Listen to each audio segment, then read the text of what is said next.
All right. So today I'm just going to discuss things that you should remember when you're writing your code.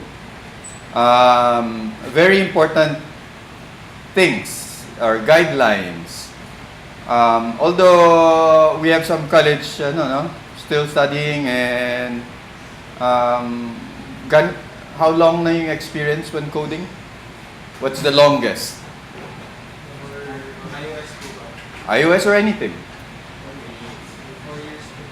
4 years. Okay. All right. Well, at least it would be easier for you guys to like grasp or relate to the situations or to the experiences that normally us developers have. Kasi the content of what I'm going to present is something that will help us avoid a lot of issues, which I will outline in a few seconds. So today I will be talking about the solid principles. It's an acronym. Who knows Uncle Bob? Robert C. Martin. He's the one who talked about or introduced solid, or put it together. He also introduced the clean architecture. He is very active in terms of sharing these concepts, these guidelines or principles, including the clean architecture. So the first thing I would do is go through the acronyms, and then high level, I'd say description, what it is, and then perhaps ask you some questions, and you guys could, at least you could relate, because it's hard to talk about something and then it's only me who understands it, and then you guys are, don't have an idea what I'm talking about. All right, so let's start with this. The issues that it addresses are the following. Fragility, it means a change may break unexpected parts. It is difficult to detect if you don't have a good test coverage. For instance, like Mark said earlier, you build version 1 and then you introduce a new feature for version 2 or 1.2, and then it breaks. Or let's say the services changed. You are using Realm now, tomorrow you will be using something else. Then your project or your code breaks. So following these principles will either avoid or minimize these kind of issues in your project. It's not an overnight, overnight you wouldn't be able to be an expert, but it takes time. Actually, it takes a lot of bad experiences first, because you need to recognize the parang when is this let's say design pattern, when is this principle applicable, right? So it requires a lot of experiences as well. So the second one is immobility. So a component is difficult to reuse in another project or in multiple places of the same project. Okay, if you're working in a company and then you build an OLX app, right? So let's say client kasi OLX, and then I did this app. Now another client asked me to build a similar app. Some features exist, some features are applicable to the other app. So if your app is rigid, then you cannot use yung features na yun and then transfer it easily on the other app. So last meetup, or the first meetup I guess I introduced the creating your private Cocoa Pods. It's one way of modularizing your code, and then with some basic principles you could easily reuse it from one project to another project. All right. So the next one is rigidity. A change requires a lot of efforts because it affects several parts of the project. Just like the illustration of Mark earlier, yung spaghetti code. Let's say you cut one wire, nag-block out yung buong building. Right? That's why we have, sa wiring, meron parang modules. This switch or this line is for this section, this line is for that section. On its own, the Krispy Kreme is here. Cris, ladies and gentlemen. All right, so yun, we want to avoid, we want each component to be independent. You can test it on its own, but works well with other modules as well. So we don't want it to be rigid. Ang hirap, it can only be used to this application, can never be used somewhere else. Because if we create several apps, different genre, one way or another, a component already exists on one of your apps, and it's a matter of reusing it. Do not reinvent the wheel, kumbaga. It's already there. So make it abstract, non-specific, means non-specific, para it could be used by other applications. All right, so let's get started with the first one. So S stands for single responsibility. So a class should have one and only one reason to change because it only has one purpose. So only one reason to change. You hire, when I write or when I start a project or when I start a new feature, I always think of, it always relates to like an organization in a company. HR will do HR job, janitorial will do janitorial, PMs will do PM work. PM will not do coding work, or the coders will do PM work. It's going to be a mess. If things naging complicated, we have a lot of problems, it's going to be really an issue. So whenever you write something, of course, at the very start, sometimes we create fat view controllers, or there's another term for that. Huge view controllers. Well, at some point you need to like review it and then extract. That's why we call extraction when we're refactoring. So you extract, you identify what are the responsibilities that are common, and then you can extract it into another class. Of course, without extracting, without refactoring, it will just work. But maintenance and testing will be difficult, right? So it's like you have a person from engineering, you have a person from HR, and then here comes a time you need to train HR, right? When you want to train HR, you don't want the engineer attending the class, right? It doesn't make sense. So in coding as well, if you want to maintain the HR code, only have HR by itself. You can just get the HR class. Hindi damay yung employees. Alright? So, employees yung engineers. So if you want to test engineers, then you just test engineers. Hindi sasama si HR. That's why it's important. There are many other a ton of reasons why you need to extract or segregate responsibilities into one class, into one module or section of your code. It's easier to read. Again, we don't want to be selfish. Tayo lang yung nakakaintindi ng code natin. Of course, we have our own style, but it must follow a certain or some principles. Because the next person who is going to take over the project, if you resign and then someone will take over, kung wala kang pakialam, it's okay. Pero if you're a good person, good developer, you would make sure that your code is readable.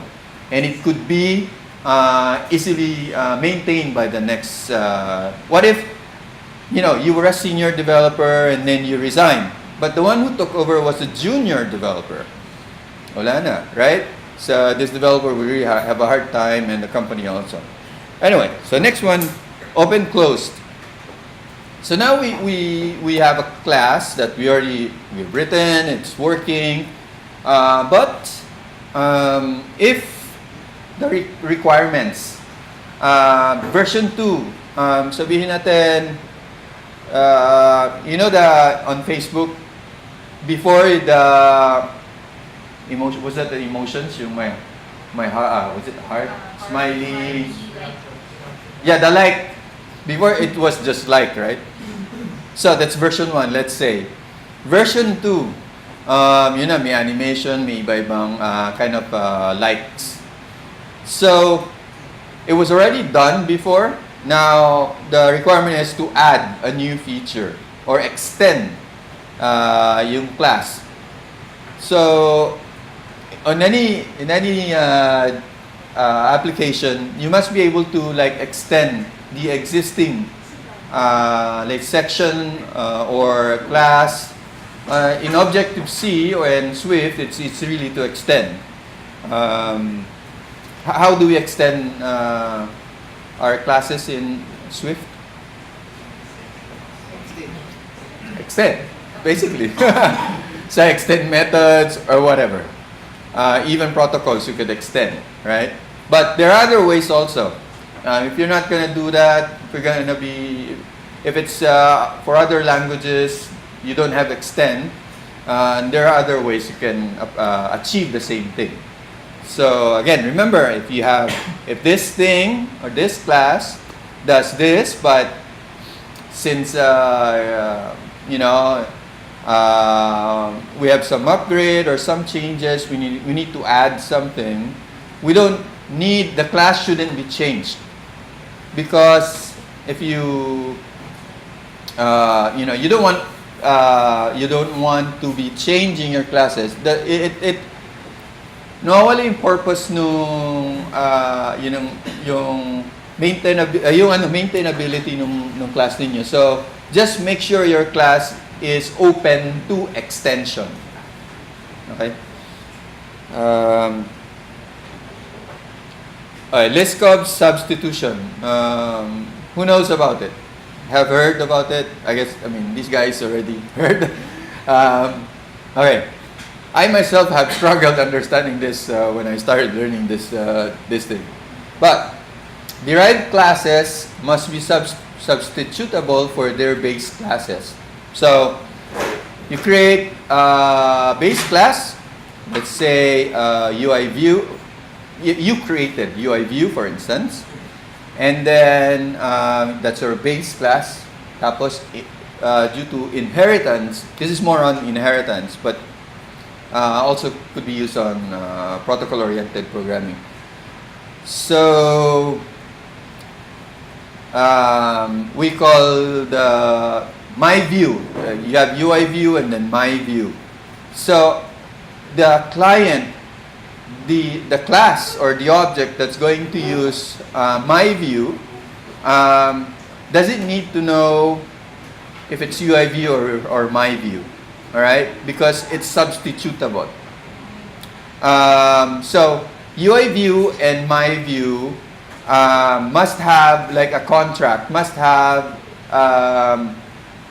signatures that are the same, so that the client, the section, the class, the object who's going to use these classes will recognize it as UI view, and will be able to change the frame, change the color, or any other properties or any behaviors.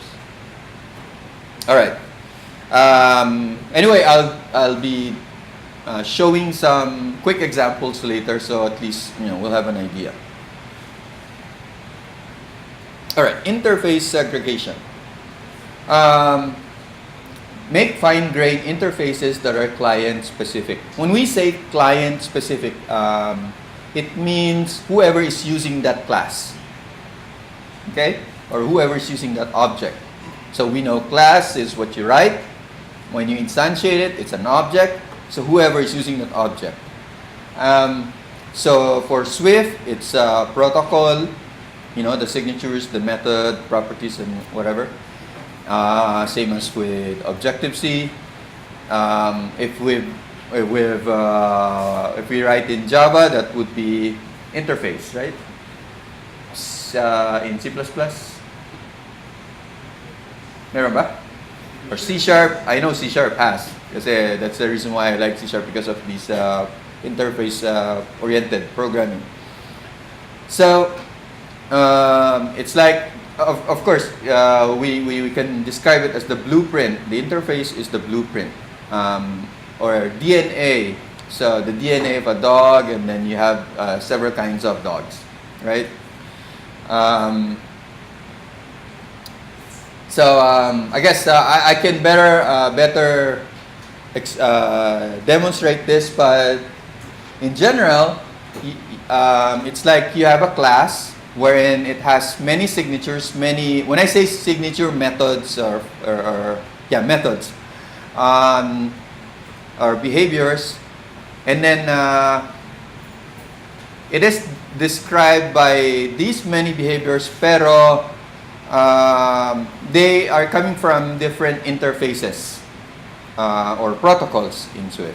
So you have like the square protocol, the shape protocol, or the area protocol, or behavior protocol, whatever. Sometimes we kind of put everything in one class, but then in order for for instance, unit testing specific protocol or specific behavior, it is recommended that we segregate it. Kumbaga, you don't want to add 3 protocols in your class wherein you only use one. Maybe you added the 2 because you don't want to cast. Ayaw mo na mag-casting, so you could just easily inject it somewhere, parang ganon. So we wanna make sure that your interfaces are specific, and then you only use what's needed. Okay. So, and then last one is dependency inversion. So, depend on abstractions, not on concretions. I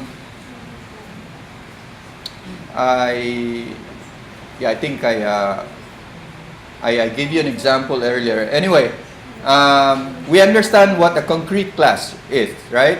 Versus an abstract class, right? Okay.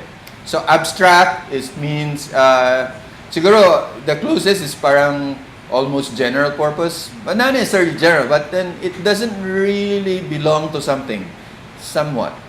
A concrete, it's specific. You just read the name of the class, you know what it is, right? An animal is abstract. Concrete is the dog, cat. So we have so it shouldn't depend. Your code shouldn't depend, or your framework, for instance, or a section of your code shouldn't depend on concrete classes, but on abstractions. So the zoo doesn't depend on cats, because it can also, right, it can also take care of other kinds of animals. So instead of creating a cat class, or in your interface, or the object that you receive in, you just declare, oh, I accept animal interface, right? Class with an animal interface. So it means that it can accept any kind of animals, as long as it's an animal. All right. So, you have any questions before I move on to demonstrations? Oh, yeah, thank you. What are some good examples of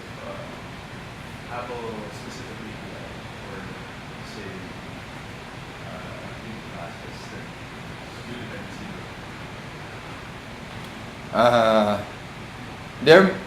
think there are many because Apple is rich on protocol-oriented programming. Let's say a good example is table view. I mean, you can just you just implement the protocol, and then when I create table views, we normally put the implementation of delegate methods in the view controller. But I don't. I create another class because I assume that there would be another layout. For instance, in his example, the add and edit or display. So I will have 3 concrete classes of the table view delegate or data sources. So the client, which is the table view, doesn't need to know the concrete. So we just pass in the abstract, which is based on the abstraction. That's it. So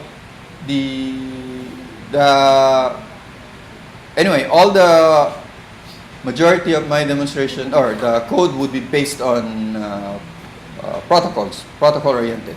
That's the way to go. I minimize inheritance or things like that unless it's really needed. Yeah. Questions? All right, thank you. I'm gonna move on to some code. Actually, I didn't plan to show some code, but I just did it earlier. Oh yeah, okay. All right. So this is starting with single responsibility. Let me just minimize. Ayan. Readable or let me just. All right. Looking at this, imagine you're creating a class or you created a class.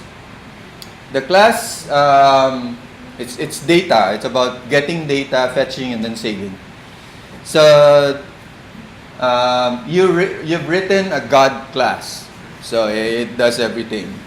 Your CEO is doing all the work. Your CEO is doing recasting the data, parsing the data, and saving it. So what could be wrong with this? Maybe wala. Maybe it's okay. But as you add the implementation details, it would grow. And then if I want to test this part, it would really be hard for me because it's not broken down into small pieces. So what should I do instead? Extract, right? Extract them one by one. So this should be handled by a different class. Let me just show you.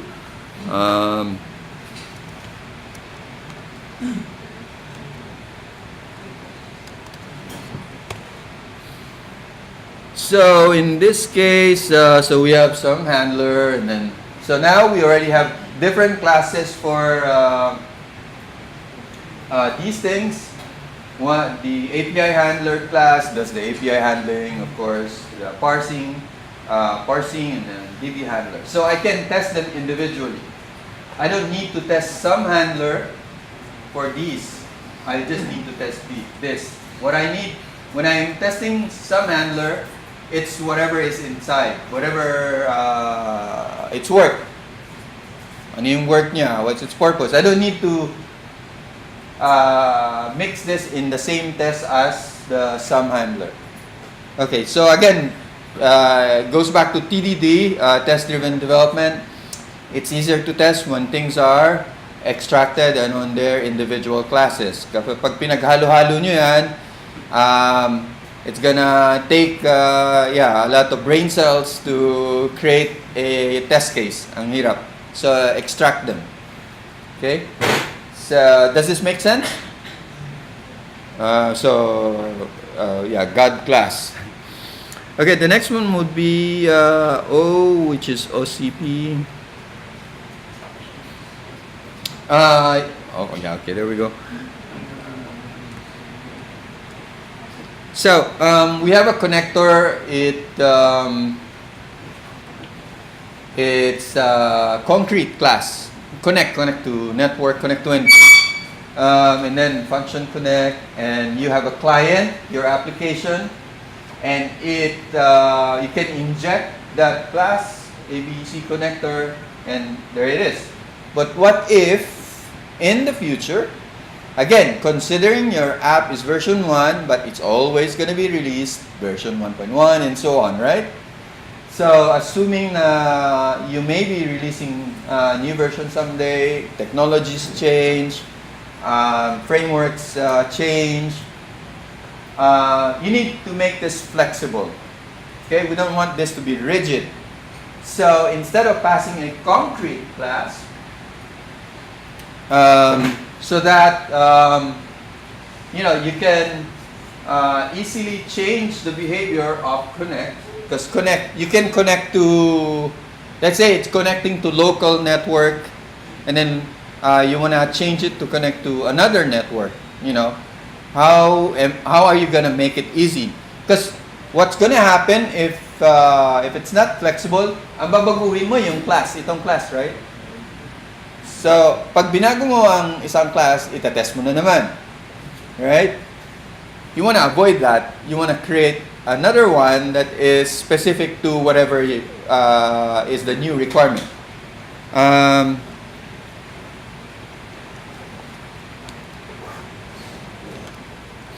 So what you could do, there you go. So going back again to interface or protocol-oriented programming. Net connector, I created an interface. Now the app doesn't, by the way, yung example, they are just related to all the principles. Ano lang yan, parang they're interconnected. It's not one, yun lang. It's really, they are really, lahat sila magkakasama. So, the pattern is just there. Anyway, so you don't need a specific connector here. This is a protocol. This is not a class. A protocol, it's a signature. So now I can create a local connector and a remote connector. That conforms to the net connector protocol, which has the connect. So the implementation detail will vary dito na sa loob, iba na. Pero yung signature, it's just the same, connect. So here, connect local, connect to remote. So whenever I use this, my app and start here, the start connection will call connect, and then it will just display, let's say if it's local, you're using local, then it will print local, otherwise the remote. Does that make sense? So interchangeable.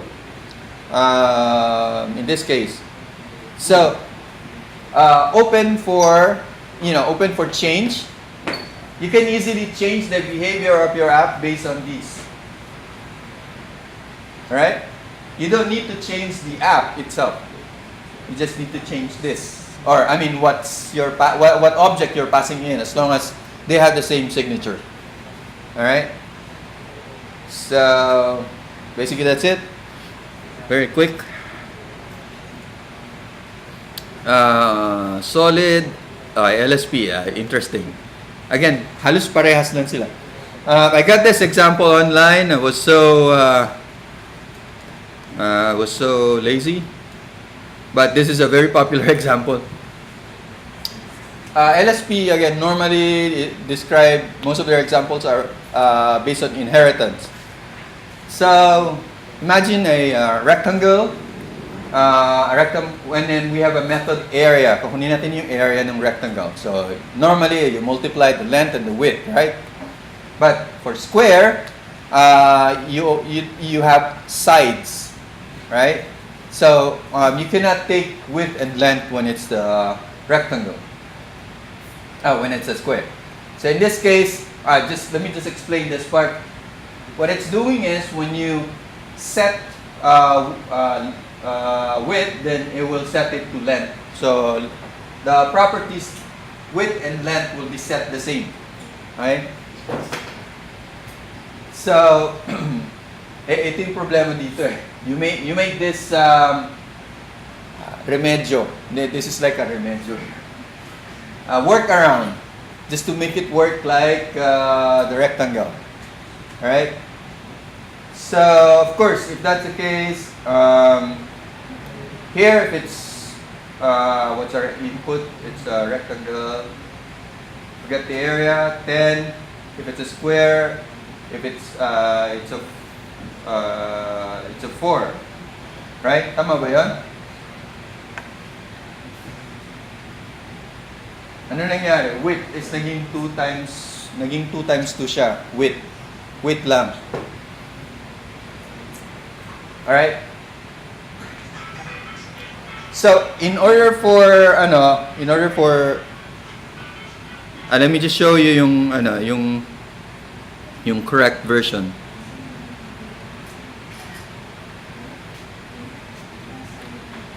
Okay, again, we will run into problems pag, yun nga, like I said earlier, we will be doing some workarounds so that the new class will most likely be the same as the previous class, but then the requirements change.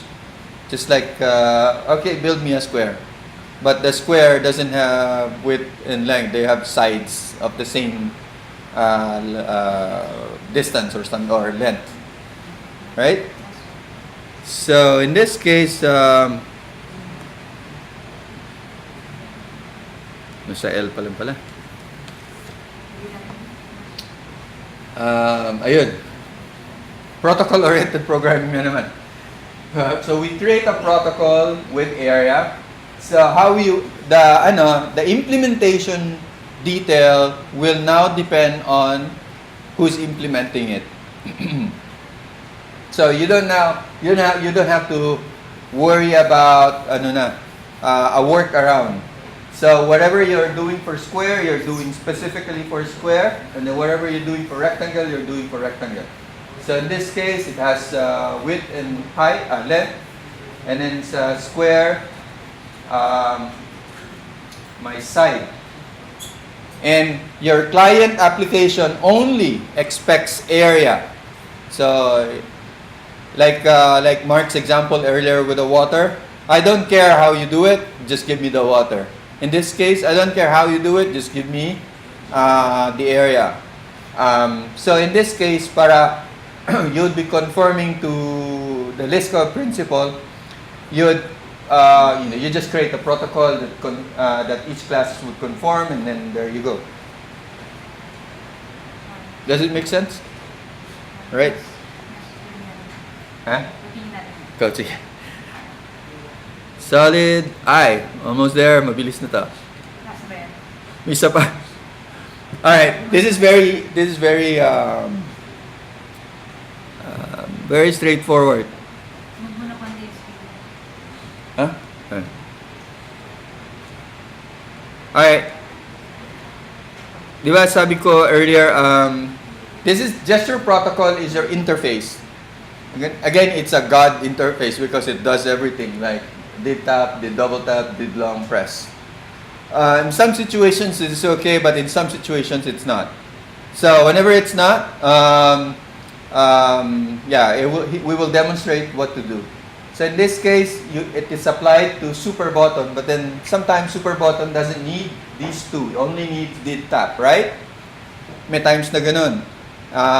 You may not be able to like appreciate it now, but then eventually in the future, you would encounter a scenario where you have a user interface where you can interact with it using with different gestures. So you have a superclass with a gesture, but then you have a subclass with a different gesture. So in this case, parang inako niya lahat ng responsibilities, right? Again, as a good practice, We don't want that. We want it to be segregated. That's why it's called interface segregation principle. So in this case, we created different protocols. Sorry. All right, protocols here at the bottom. This is just for demonstration. I mean, it's so small to pero demonstration. So we have another concrete class here. I'm sorry, dapat kinoment ko to. No, this doesn't belong here. All right, there you go. So this is our new super button. So si super button, or any button that you will create, baka perhaps double tap is optional or long press is optional. So you don't need to conform to all the gesture types. Kasi if like the previous example, you are forcing the class to conform to all three, right? But in this case, you're giving the class an optional conformance. So in this case, you can easily just use one or three of them when it's needed. So you can address that through this. So again, remember interface segregation. Like chop it into smaller protocols. We good? All right, next.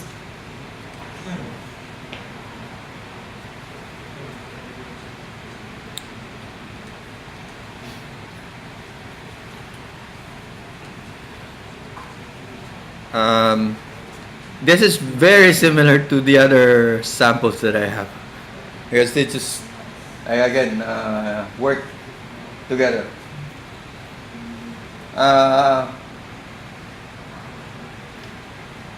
This was very useful with one of the frameworks I created for signaling for making calls. I know, for starting a call, not making calls, starting a call. So we have in this bad example, we have Acme VoIP notification. When you're starting a call, you need to send a notification. In iOS, we have VoIP notification or VoIP push kit. So we send a notification to start a call, for instance. So in this case, the server that's sending is the concrete. Let's say Acme is a server. So it's very concrete. What if nag-change tayo ng provider? What's that with Google? They have this Firebase. Firebase, right? Firebase or any other providers. What if nag-change? Diba they have their own SDKs? So if you have a concrete class, it's really difficult to just plug in the new provider. So you have a class that implements all requirements, and then but whenever you change provider, it will be very difficult because you need to create a new one or replace the existing one. And switching is difficult. So in order for you to easily switch, alright, so remember solid, D is dependency inversion. So it should depend on abstraction, not concrete.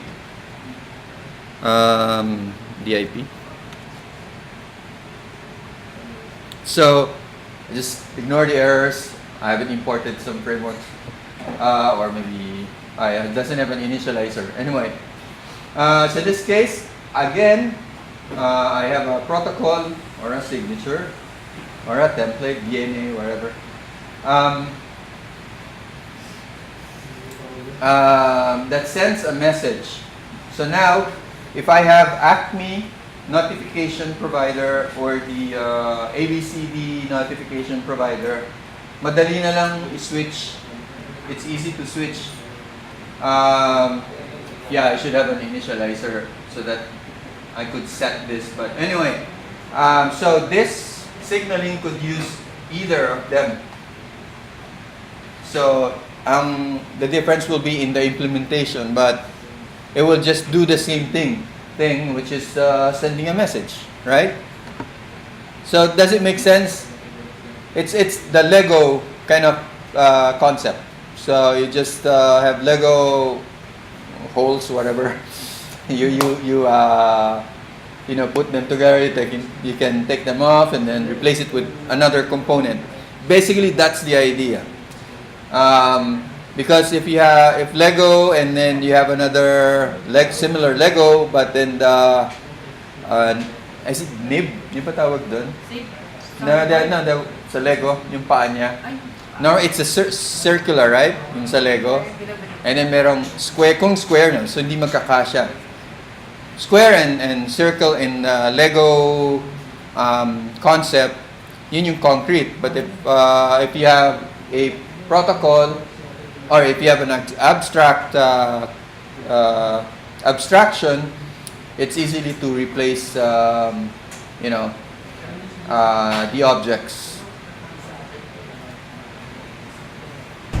All right.